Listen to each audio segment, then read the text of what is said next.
Welcome to Lynn Cullen Live, talk radio without the static. Email your questions and comments to lynn@pghcitypaper.com. And now your host, Lynn Cullen.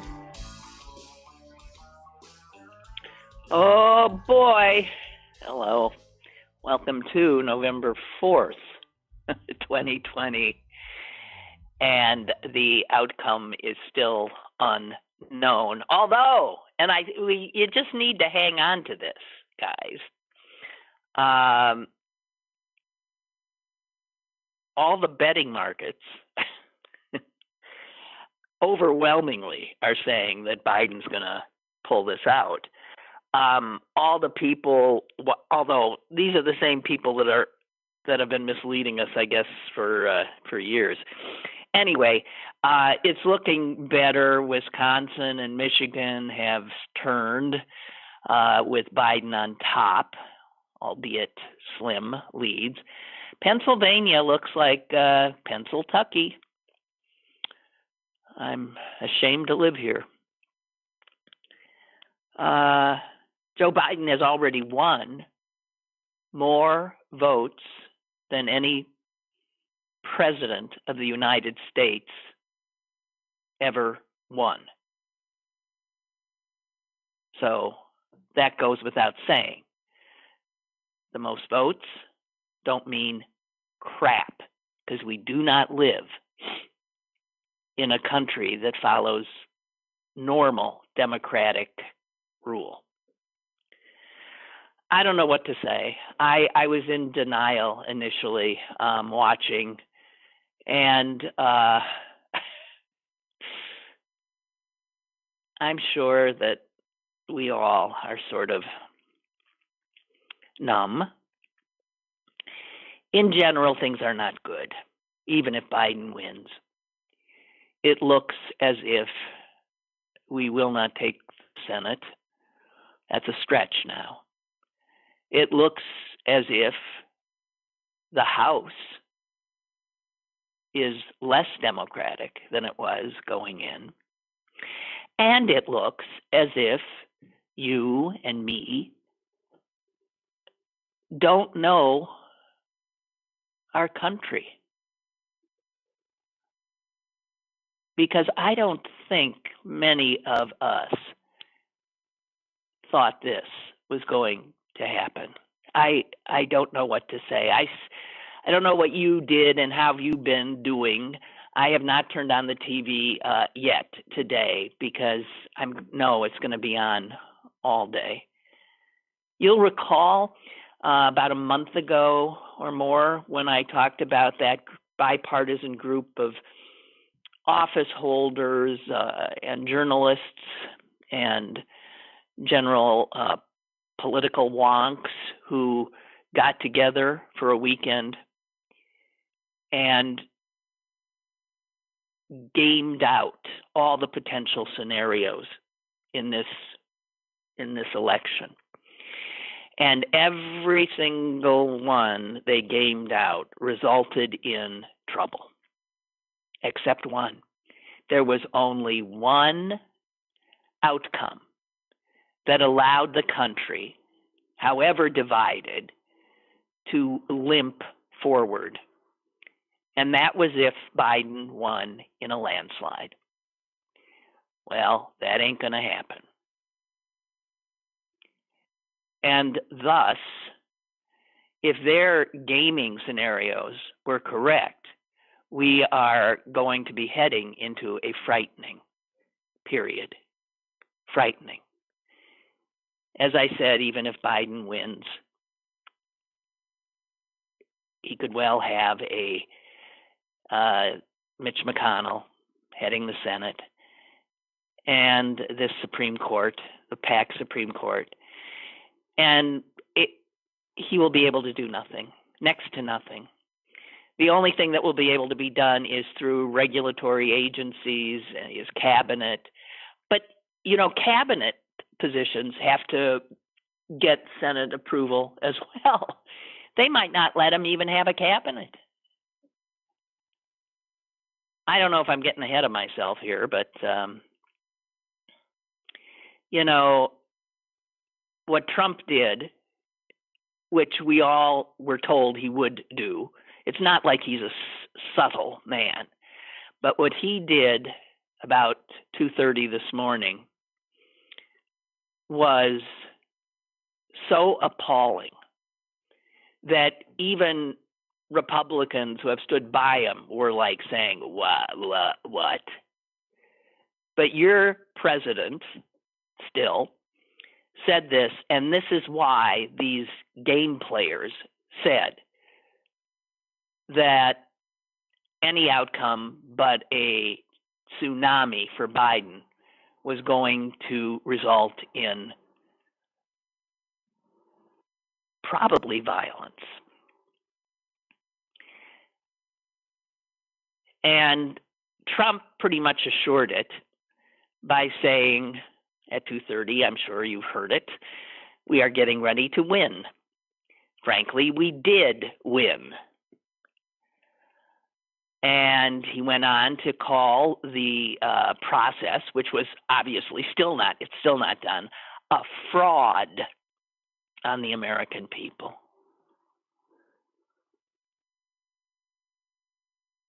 Well, if one of the candidates, and he's been telling us this from day one, refuses to concede, he said he's going to take it to the Supreme Court, which he packed. I don't know. Our very democracy as it exists is truly hanging by a thread. And I know that all of us know that. These are frightening times.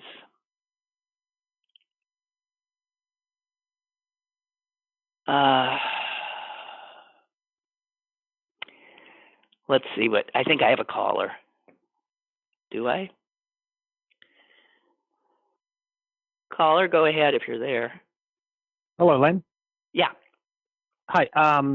Even if Biden pulls this out, the fact that this many people voted for a racist and a bigot and a misogynist and a guy who could care less about the people that died of COVID, it's a disgrace. This country is nowhere near what it used to be. And I'm 62 years old.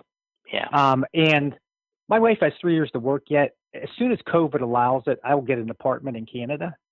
And once she retires, we'll move to Canada. I want out of here. I don't want to be around people that are racist and bigots and misogynists. I just don't want to be part of that society. Yeah, I understand. I pretty much feel the same. I know my brother called me in despair last night, and I said, I don't want to talk to you. I cannot listen. And he said, well, I'm out of here. And I said, well, where are you going? And he's thinking he's going to Iceland or Scotland because he has a teaching position there, actually. Oh, that's good. Yeah, so he can actually go. I don't think the Canadians want all of us coming over there. You know, I was looking for real estate there earlier this year. How can I ask you a question? How easy is it? Forget COVID. Okay, say COVID's over. How easy is it to move? How easy is it to move to Canada? Seriously, I'd be interested in knowing. You're asking the wrong person because I didn't get into the nitty gritty. But what I understand is it's not easy, and it's certainly not easy to become a citizen. Okay. Well, you don't want to become a citizen. You know why? It depends on your age, whether you're going to contribute to their economy. I know they don't want a bunch of old people, although old people come with more money usually. I don't know, but still having that, one can see being there. You can have a place and be in it 6 months of the year, I believe, without being a citizen. Okay. And that would at least give you a toehold if you ever wanted to, declare refugee status and seek asylum, which why am I laughing? Because, who knows? It is possible. Well, one thing I will tell people, if you move to Canada, and my financial guy, and I have a very good financial guy, he said, don't give up your U.S. citizenship because you lose your Social Security if you do that. Yeah. But I have to tell you what you said to start this call is the thing that has me most sick just sick. That yes, me too. What we have learned, without a doubt now, I thought with Trump 4 years ago, you got to figure a lot of people hated Hillary and didn't understand what devastation Trump would bring with him. Mm-hmm. But 4 years later, they know. And they were not turned off enough by this criminal grifter, this cruel, malignant narcissist, this unbelievably awful human being, and all the things he did. And they were willing to give him 4 more years after his inability to even bother with a response to the pandemic resulted in probably over 100,000 of the deaths, maybe more. I mean, he's killing Americans, and millions upon millions upon millions. They're still a minority. They said, yeah, him, 4 more years. And I sort of don't want to, like you, it's like, I don't want to be in this country. I don't want to belong. I have no pride in this country now. I'm ashamed. I agree. Can you sing the Star Spangled Banner now? No. Can you pledge allegiance and listen to the words? No, they've destroyed it. To think that so many Americans who think they're patriots, don't have a clue. Don't have a clue. And to say that this is not about race, there's a ton of race stuff in here, and about selfishness. And I think the other big thing is how much half of the country hates people like you or me. They hate us. Can I make one last point? Yep. And you made some of it, okay. And it's exemplified by what happened with the Peters Township band last Friday night with these kids going out there in blackface, okay. That's right. A lot of it is race because I'm an engineer. I'm retired now, okay. But I heard comments from educated people, despicable comments from educated people. And when a band director, they're talking about they're investigating what went on at Peters Township. A band director lets these kids march. I was in a band in high school, lets them march on the field in blackface on Friday night and doesn't say to them, you're out of here. You're out of this band permanently because you're a racist.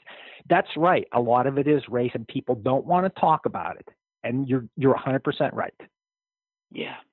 Thank you. Unfortunately. Thank you very much. Have a good day. You too. Thank you. Thank you. Bye. Bye. Bye.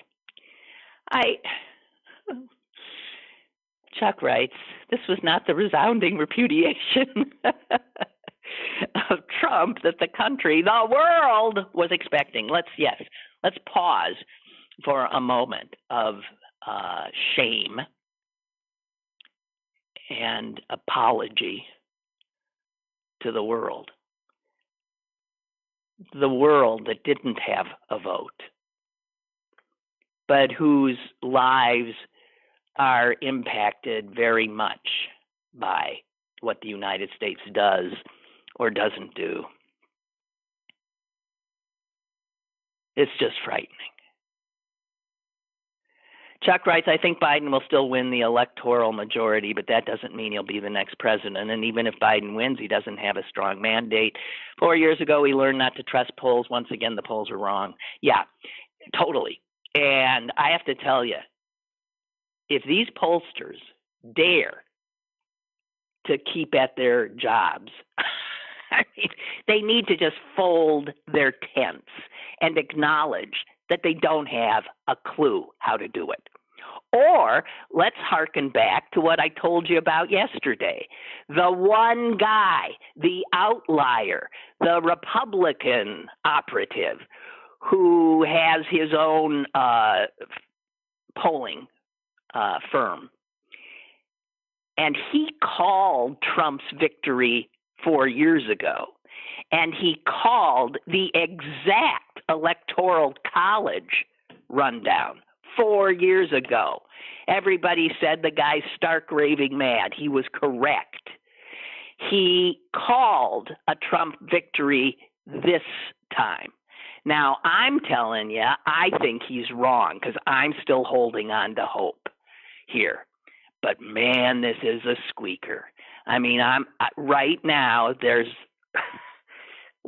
12 electoral votes separating the two. The good news is Trump, is in the loser's seat.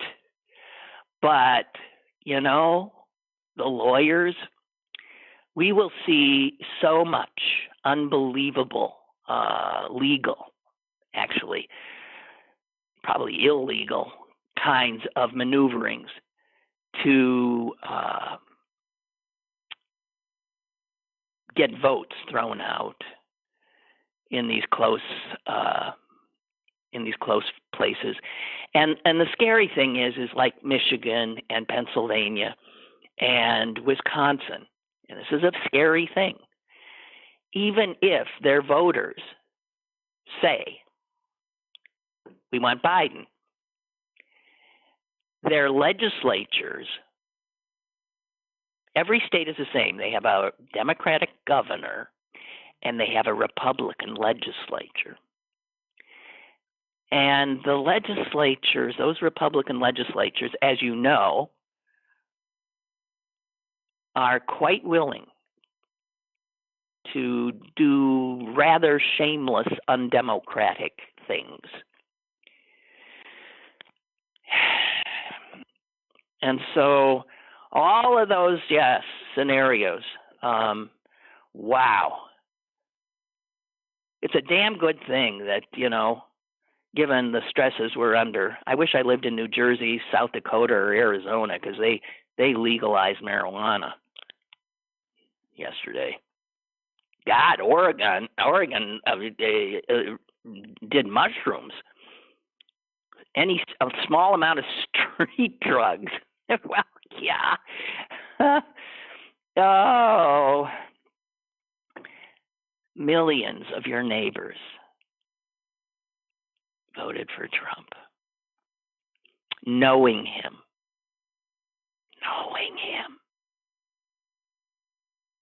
They voted for him.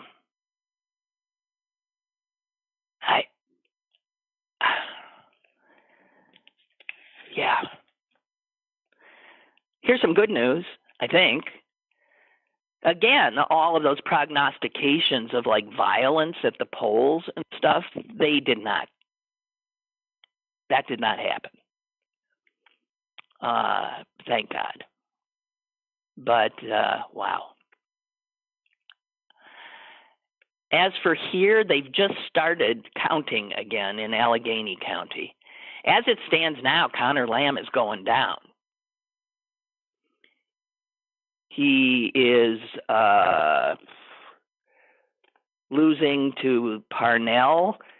Parnell has 57% of the votes counted so far to Lamb's 43. So you gotta hope that there's a bunch of Lamb and Biden votes that are being counted right now, including mine. What I don't understand is, I get the dispatches from the elections people because I'm media, and this was sent at 2:45 this morning. And it says the county has made the decision to suspend scanning and will begin again after 10 a.m. And I'm thinking, what? Could we just keep going here? I don't think this is a normal thing. Granted, they didn't do just 9 to 5, but, could we keep this going? Because every delay in this counting allows for the Republicans to create more and more mischief and misinformation, and for Fox News and right-wing radio and Sinclair and Breitbart and all their other media organizations and Facebook to go berserk, right?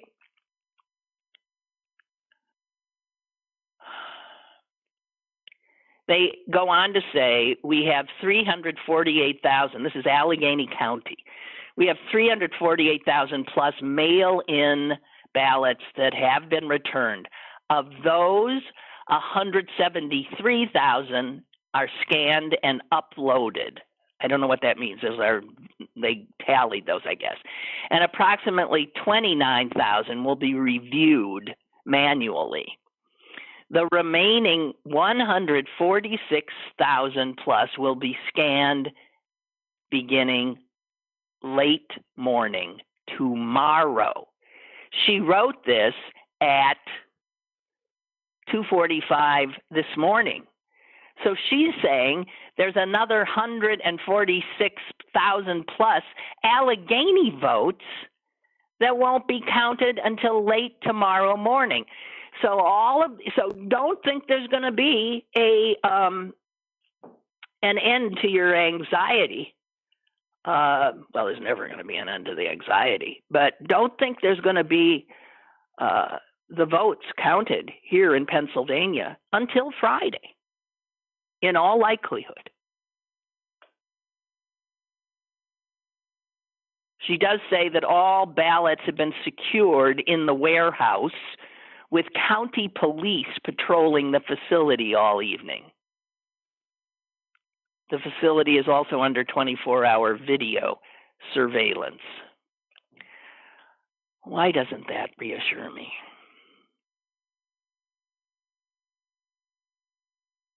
So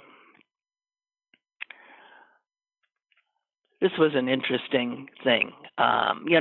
My New York Times it was on the doorstep this morning, and of course, for it to be on the doorstep this morning means there's nothing in it with any numbers at all. And so I thought, I'm not even going to look at it, but I bothered to look at the op-ed page, and it was so clear that their editorial board was assuming a Biden win, and they were talking about how wonderful it was, how many Americans went out and voted and blah, blah, blah. And then there was this, and it was written by one of their conservative columnists, whose name I'm not sure how to pronounce, Ross Douthat, or Douthat, or I don't know, Douthat. I don't have a clue. And he wrote this, obviously, before any votes were counted. And he makes some incredible points, and it's sobering.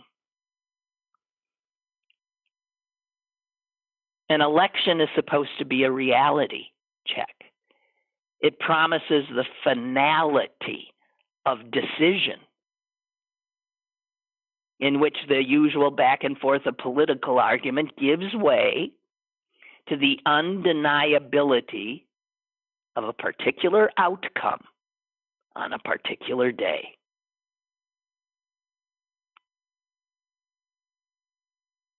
But see, that didn't happen yet. And then he goes on to wonder if that could happen. And he says democracies fail, and this democracy can fail. And one of the ways they fail is when it becomes possible to deny the finality of the election results, to continue the contest outside the system, which of course is what Trump is threatening to do, and Fox News will aid and abet, and all the others. Democracies die when it is possible to deny the finality of the election results, to continue the contest outside the system, or to substitute a different form of decision for the verdict of the ballot box. In other words, let the Supreme Court do it. And then he goes on to talk about the Electoral College. And if for some reason that country's electoral system allows candidates to win the highest office with a minority of the popular vote,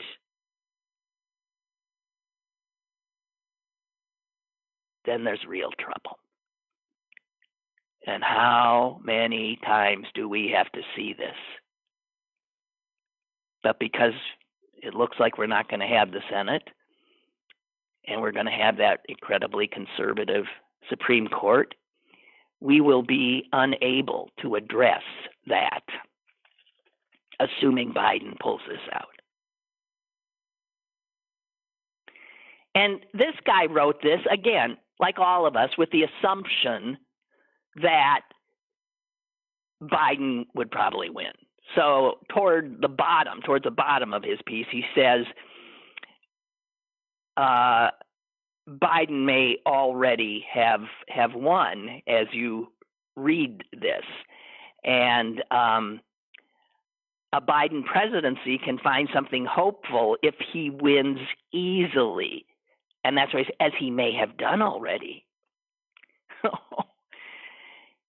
And he says that if Biden wins by a big popular vote edge and a big electoral college margin, that result would mean that our system is still capable of delivering a clear decision.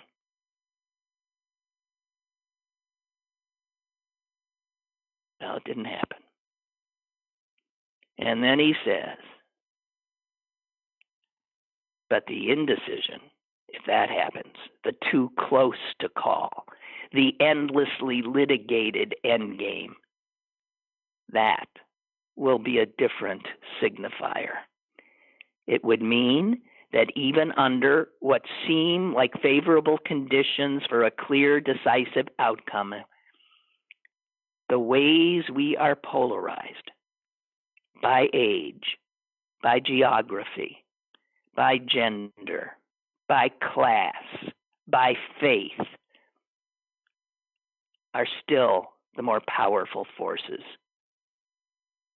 dragging us ever back toward stalemate.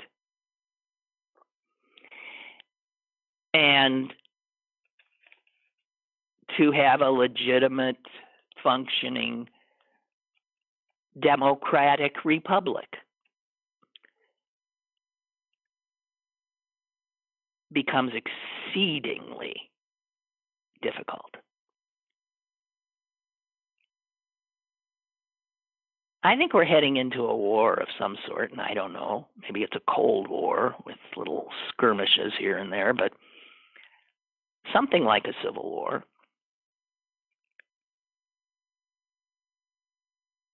Or maybe something like a new revolution. I don't know. I really don't know. Bill writes, hi, Lynn. I worked at the polls yesterday in Highland Park. If you drive through the district, you will see Biden signs everywhere. I think I've seen 2 Trump signs. When we tabulated the vote breakdown, Trump got 30% of the vote in my seemingly very blue neighborhood.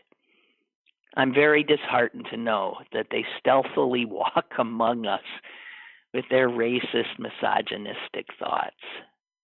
I'm trying to keep the faith in the human race. Yeah. You know, and that's it. Apparently, there are a ton of people who voted for Trump, and this is where the pollsters get it wrong. And that pollster who got it right that I talked about yesterday, his reasoning of why most pollsters get it wrong is they're credulous. They don't realize that Republicans, he clearly said this as a Republican, Republicans lie.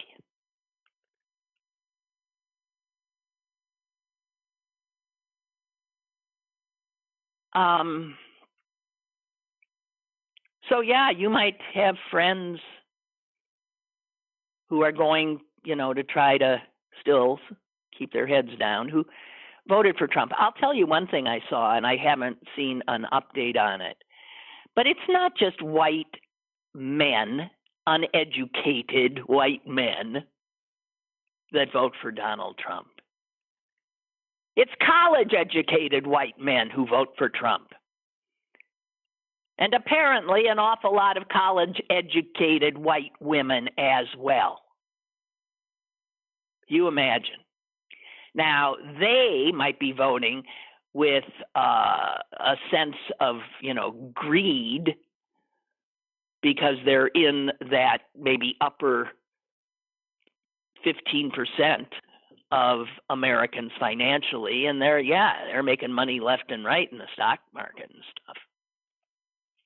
And with Republican laws holding down regulation and letting them, rip off their employees and all of that, there must be tons of those people.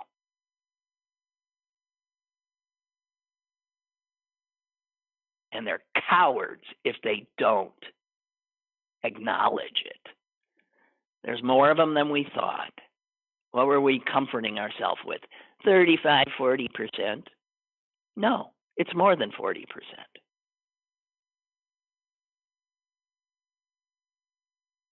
Who can see the precarious state that this nation is in,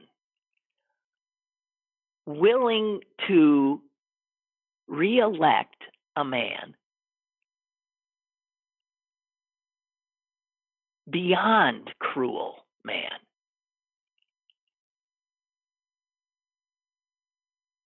The children in cages, the pandemic, the open bigotry, the xenophobia, the corruption,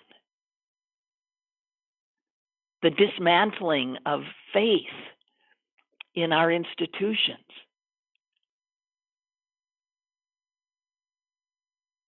That is such, and has been, such a destructive force in the last 4 years.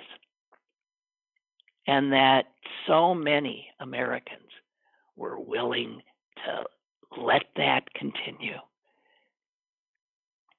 tells us that,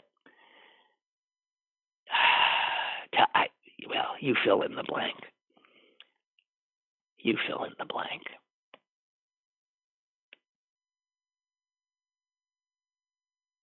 Debbie writes, even if Biden wins and does not have the Senate, I am hopeful we will get the COVID task force back together and get the virus under control. If Trump gets in, we will never get it under control. If that is all Biden can accomplish, that will save a lot of people. Keep praying. This is so depressing.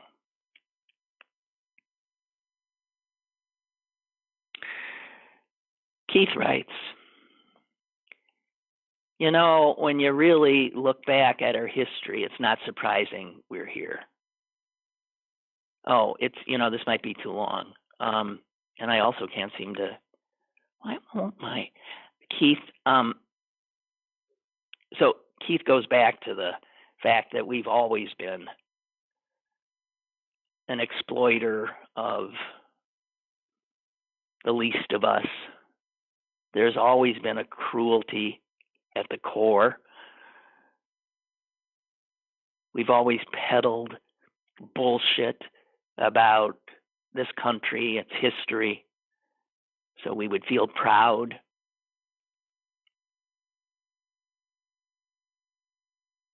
We talked about assimilation and how we brought people together.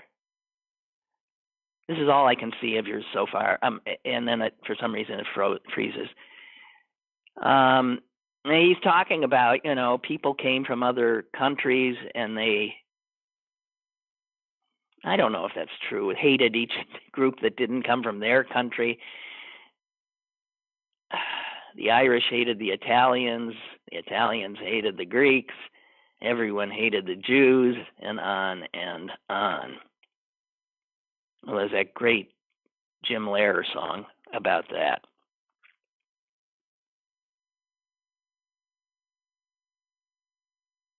I just don't know.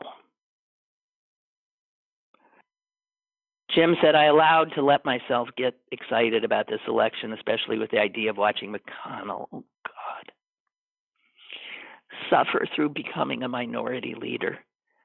But last week, a commentator made a statement that you can't trust the polls because he felt that some people were too embarrassed to say they were voting for Trump. And that made my anxiety level go way up. You know, what? So they know enough to be embarrassed? I keep thinking of all those nuns in habits I keep seeing pictures of up in the front of Trump rallies. Nuns, old ladies wearing no masks and just going bonkers for this despicable assaulter bragger of his assault on women. And I'm thinking, how in the name of God can they do it? At least they were proud to show up and be photographed.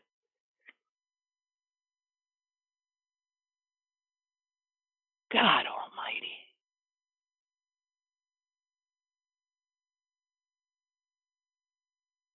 It's a very scary time. Henry says, why did so many support Trump with all that he's done? It's plain and simple. This is a cult. Well, I think for a lot it is. I don't think it's all of them. Because, Henry, I think there's a sizable group that gets how repulsive he is, that don't, buy into the fact that he's the be-all and end-all. They vote for him because of the policies that Republicans enact, which makes them richer and keeps those black and brown folks at bay. I don't know. But there are a whole bunch. You're right. My God, if QAnon is gaining traction, real traction, well, why couldn't Trump? Because according to QAnon, he's the savior. I have to tell you, all the Orthodox Jews, I'm so ashamed of them.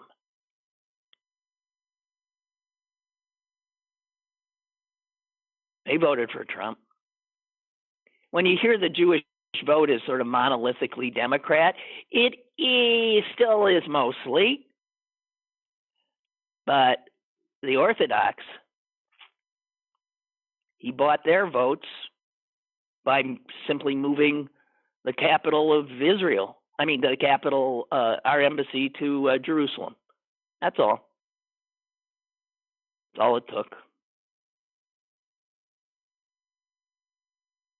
Henry says, I'm not being flippant when I say it's a cult. But you have 20 years of Fox programming behind the development of the cult. And add to that the talk radio shit that is everywhere. You can't drive from coast to coast in this country without hearing incredible, misinformation, disinformation, ugly, ugly talk, right? That's the AM radio dial. And obviously, tens of millions, maybe 100 million or more Americans have been taking that in, for 20 years, 20 plus.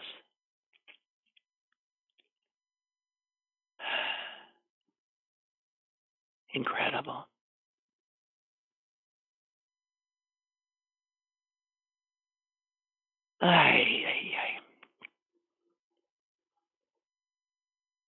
So,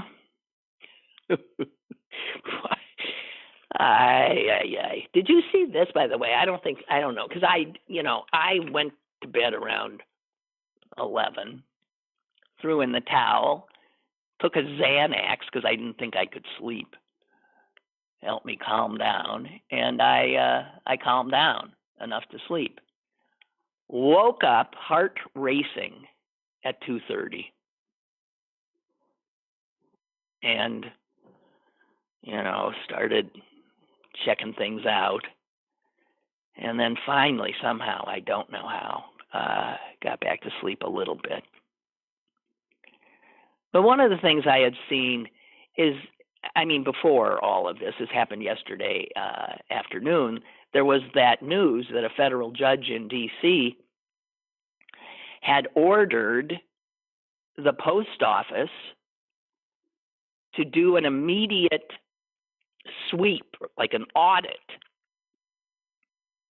of 12 of their districts, which is a whole hunk of the country, because the Postal Service was acknowledging that they had some 300,000 ballots that they had, but that hadn't been delivered. And the judge said, hey, I want you to find those ballots, and I want you to get back to me by 3 o'clock yesterday, 3 p.m., to ensure that no ballots have been held up, and they are to be immediately sent out for delivery. And the judge said he was especially concerned about the slow processing of ballots for Pennsylvania, Philadelphia, and Detroit. Mm-hmm. Guess what? The Postal Service refused to comply.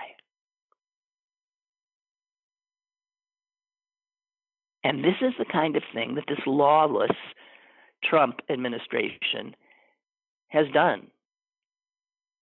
They get subpoenaed, they don't show up. They simply flout the law, the judiciary, unless they like the verdict. I think it's frightening. I really do.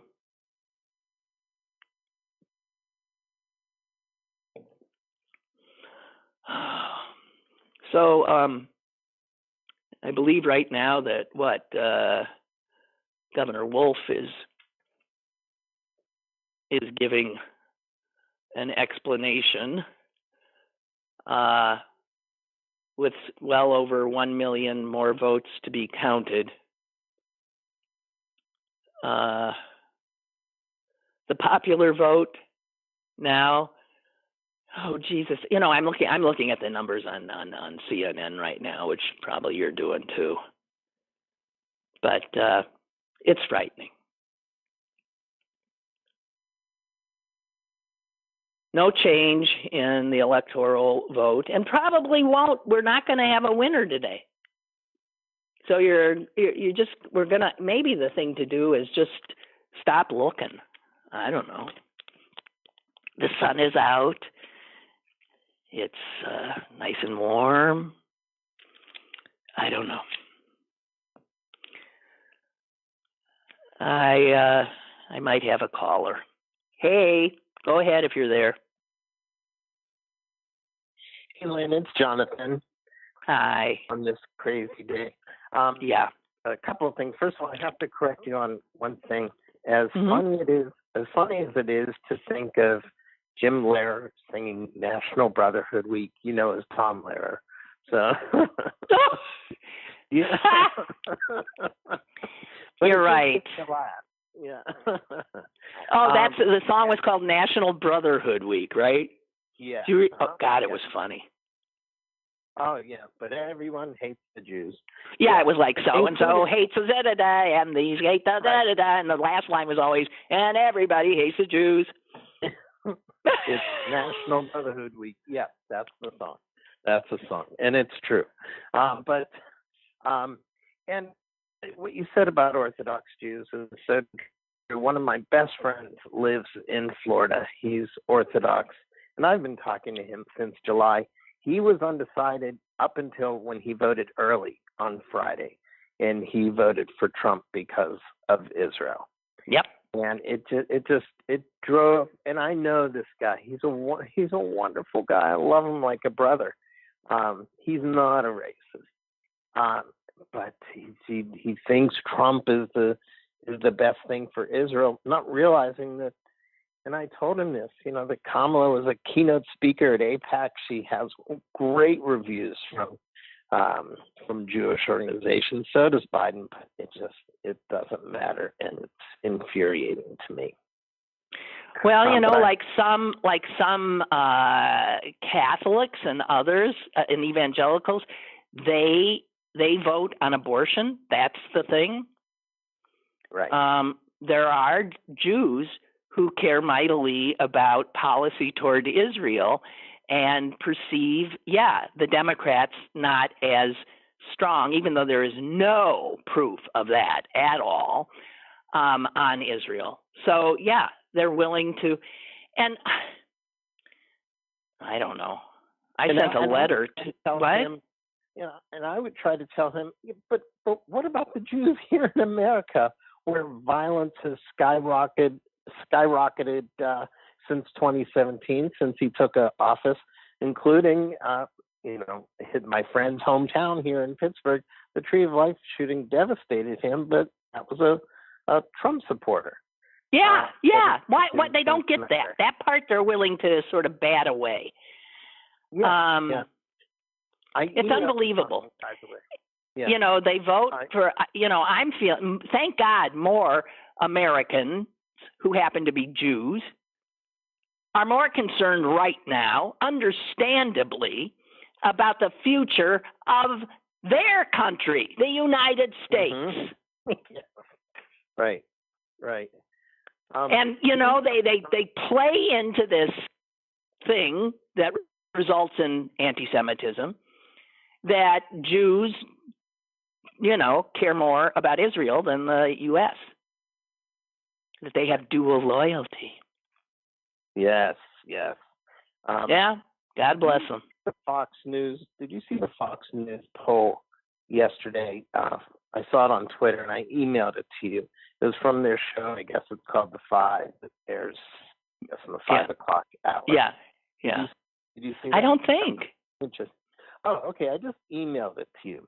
I didn't see the video, but from what I understand, the host's expressions while reviewing this national poll were pretty striking. Do you see it there? If not, I can go over a couple of the results. Go over a couple. I'm not seeing it. Okay. So they did a national poll. First question: changing to a government-run healthcare plan. Strongly favor 39%, somewhat favor 33%, somewhat oppose 14%, strongly oppose 15%. Supreme Court action. Remember, this is Fox on Roe v. Wade. Leave as is 71%. Overturn it 29%. U.S. gun laws should be more strict, 55%, less strict, 12%, and kept as is, 33%. And finally, what should happen to illegal immigrants in the U.S.? Pathway to citizenship, 72%, and deportation, 28%. That's wow.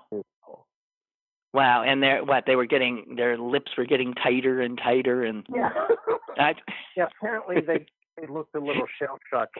Why from this to read exactly?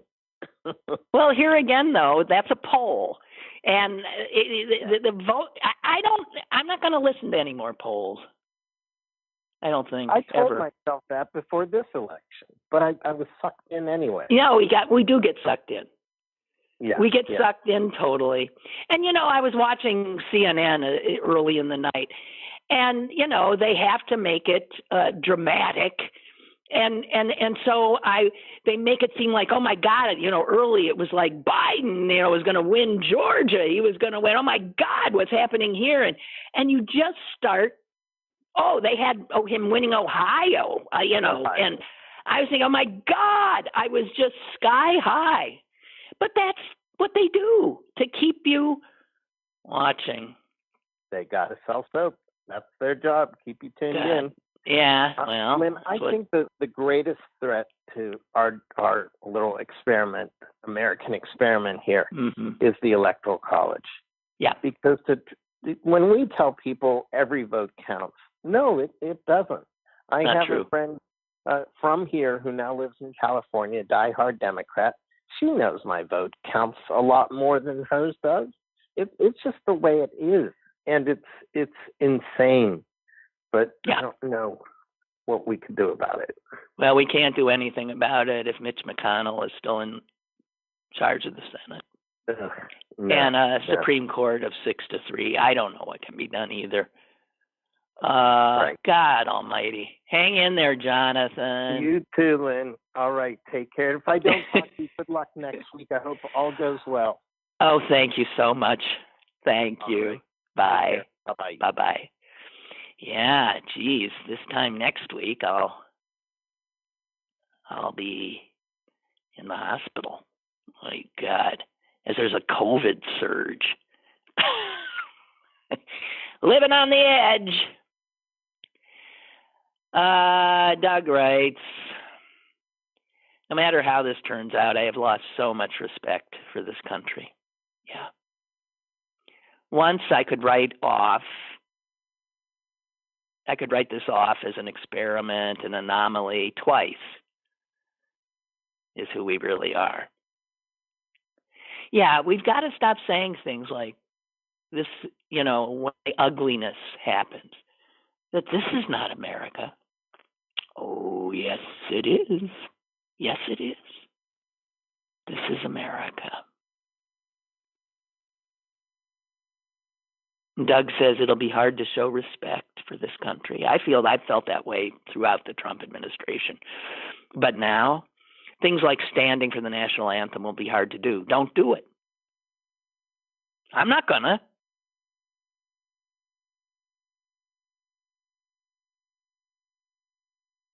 Written by a slaveholder.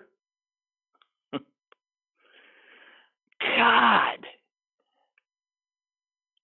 Allison says, I feel exactly the same as you and the recent caller. I'm just sick to know that my neighbors who are flying Trump flags are good with the morals of this monster. That they think they think lies. Yeah, but the thing is they often, acknowledge, yes, he's crude, it's awful. It's sort of like a PG endorsement. They called him a lout. All this stuff, but what? He's divisive, but who cares? He's corrupt, who cares? It's really something. And I wonder if they're capable of acknowledging what it is, what it really is. What is it they fall for? Now, I'll tell you, the Hispanic vote is interesting in that male Hispanics are loving Trump. And a lot of men, even black men, identify with this macho act he does. Because he, of course, is the least masculine of men, as any bully is. And so this is a result of a lot of, this is still blowback from the women's movement. It's blowback from women gaining power. It's blowback from the civil rights movement and black people gaining power. Some. Well, Barack Obama, this is blowback.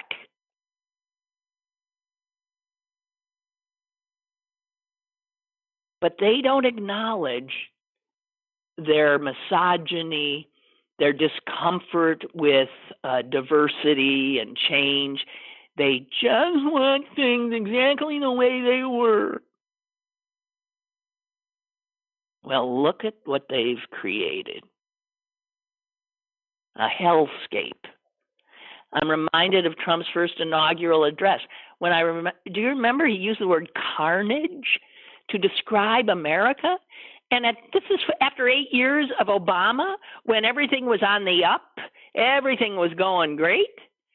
And he talked about American carnage. And I remember thinking, what the hell is he talking about? Well, little did we know. He was projecting what he is going to bring to us. Carnage.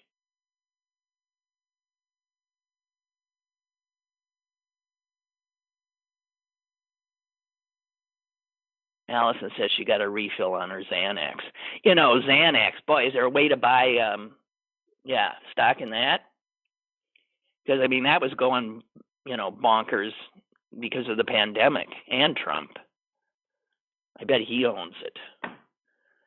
Oh, God. So, guys, I also want to say that there's no reason that it should take so long to count votes. No reason. If some states can give you their vote count bango like that, then that means Pennsylvania could. Why can't they? Look at the states that have these dawdling votes. Again, I just want to leave you with this.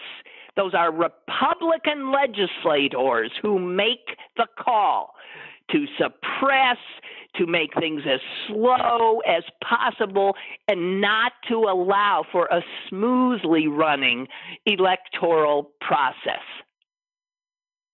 Michigan, Wisconsin, Pennsylvania.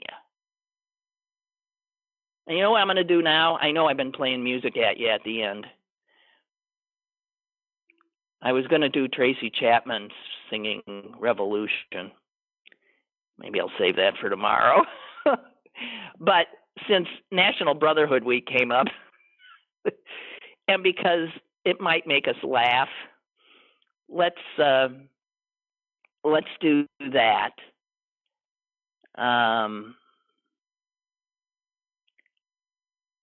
So this is Tom Lehrer, and it'll get me out of here a little early, but you know what? All of us are numb enough. Oh, wait, before that, I have an obit of the day. American democracy. Well, no, not that one. Save that one for Betty Dodson, 91 years of age. God bless her. She was an evangelist of self-pleasure. She alone taught generations of women how to pleasure themselves. She did it through books, workshops, videos. And she said this is a quote from her, "This masturbation business, it's actually social justice work." Because she felt that women were getting the shorthand during, most sex. And she was right. And she says this in her book, Sex for One, which, by the way, was translated into 25 languages after it was first published in 1987.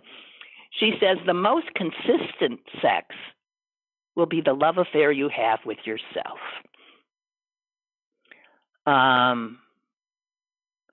Masturbation, she said, will get you through childhood, puberty, romance, marriage, and divorce, and it will see you through old age. So, Betty Dodson, God bless her, man. Okay, now I'm going to do, I found this on YouTube. Let's hope this works. This is Tom Lehrer singing his song, National Brotherhood Week.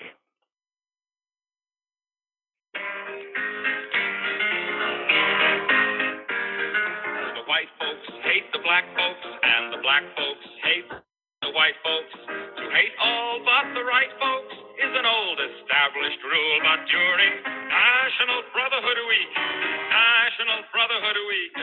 see Cassius Clay and Mrs. Wallace dancing cheek to cheek. It's fun to eulogize the people you despise, as long as you don't let them in your school.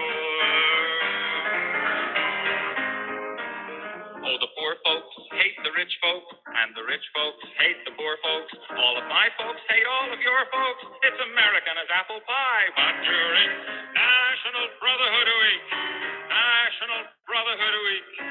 New York Yorkers love the Puerto Ricans 'cause it's very chic.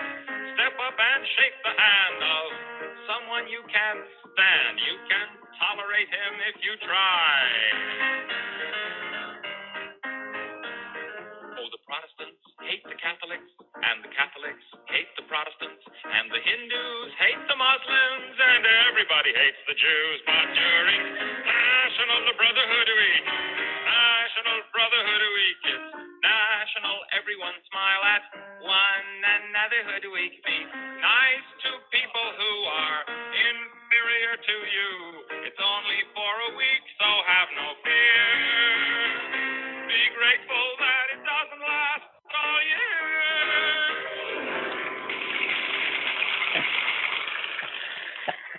Yeah, and you can tell from Cassius Clay and Mrs. Lawless that that goes back quite a ways, well back into the early 60s. And wow, we haven't changed. Trump's just unleashed the id of us, the vile and cruelness and hate that we foster. Wow. It's like Dorian Gray. We're being forced to look, and it's ugly. Sun shining. Have a good day.